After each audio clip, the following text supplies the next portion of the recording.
జనవరి 10 దేవుని వాగ్దానం. అలాగే విశ్వాసము క్రియలు లేనిదై అది ఒంటిగా ఉండి మృతమైనదగును. యాకోబు 2:17. మన ప్రభువైన యేసుక్రీస్తు నామములో మీ అందరికీ ఉదయము శుభాలు తెలియజేస్తూ ఉన్నాను. ప్రియులారా, దేవుని మహాకృపను బట్టి మరొక నూతన దినం దేవుడు మనకు అనుగ్రహించాడు.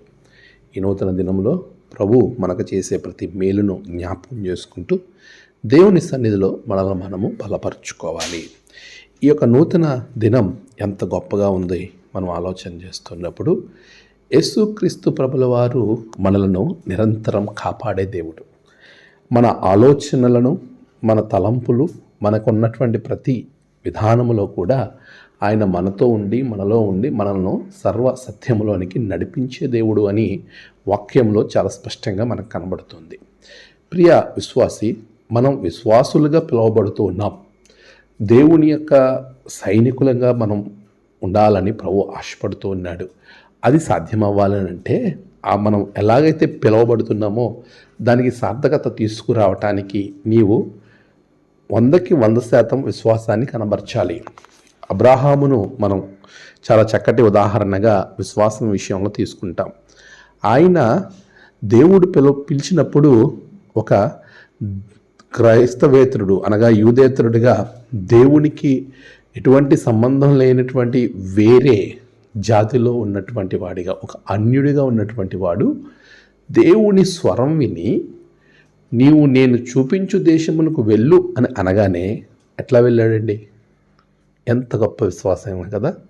అదే రీతిగా 75వ ఏట నీ జనాన్ని నేను విస్తరింపజేస్తాను, చూపించే దేశాన్ని అని పిలుపు పొందుకున్న తర్వాత ఆయనకు వాగ్దానం 90వ ఏట కలిగినప్పుడు, ఇసుక రేణువుల వల్లే నీ సంతానాన్ని చేస్తానన్నప్పుడు 100వ సంవత్సరం అంటే 10 ఏండ్ల కాలం ఎలా ఎదురు చూశాడు?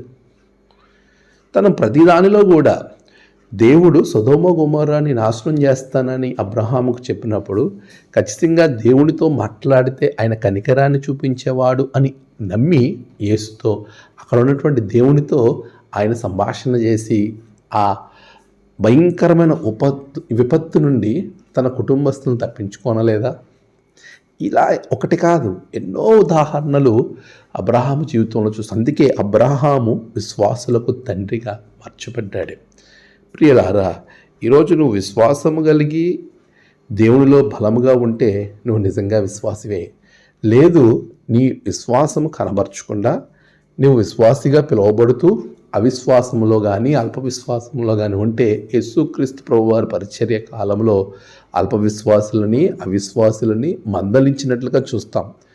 ఒక సందర్భంలో వారు సముద్రం మీద వెళుతూ ఉన్నప్పుడు అక్కడ జరిగినటువంటి సంఘటన మనకు చాలా స్పష్టంగా కనబడుతుంది.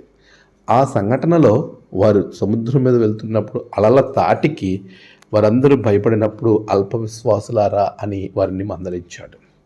తోమ యేసును చూస్తేనే నమ్మను అన్నప్పుడు అవిశ్వాసివి కాక అని దేవుడు హెచ్చరించాడు.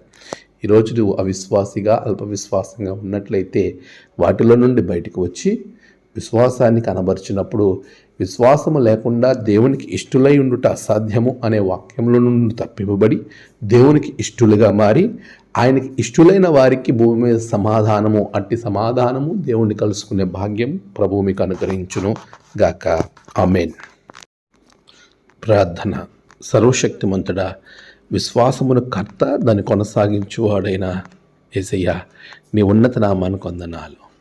ప్రభువా, గొప్ప విశ్వాసము కలిగినటువంటి బిడలగా నీ విశ్వాసులను మీరు ప్రభు నీ విశ్వాసంతో బలపరచండి, దర్శనమించండి, మాట్లాడండి. మీరే మహిమ పొందమని, క్రియా విశ్వాసాన్ని కనబరచమని నేను వారి గురించి ప్రార్థన చేయించు ఉన్నాను. ఈ దినము వారి ప్రయాణాలలో, నూతన కార్యములలో, పనులన్నిటిలో విజయము దయచేయండి. ప్రభువా, నేడు జన్మదినము, వాహదినము, ఆయా విశేష దినములు జరుపుకున్న బిడలను బహుగా దీవించమని ప్రార్థిస్తున్నాను. ఎవరైతే తమ ప్రియులు కోల్పోయిండి ఆదరణ కొరకు ఎదురు చూస్తున్నారో అట్టి బిడ్డలకు ఆదరణ దయచేసి దినమంతా నీవే తోడుగుండి నడిపించమని యేసు నామమున ప్రార్థించి వేడుకొంచున్నాము తండ్రి. ఆమేన్. తండ్రి, కుమార, పరిశుద్ధాత్మ త్రియేక దేవుని దీవెన నిరంతరం మీకు తోడుగా ఉండి ఆశీర్వదించును గాక. ఆమేన్.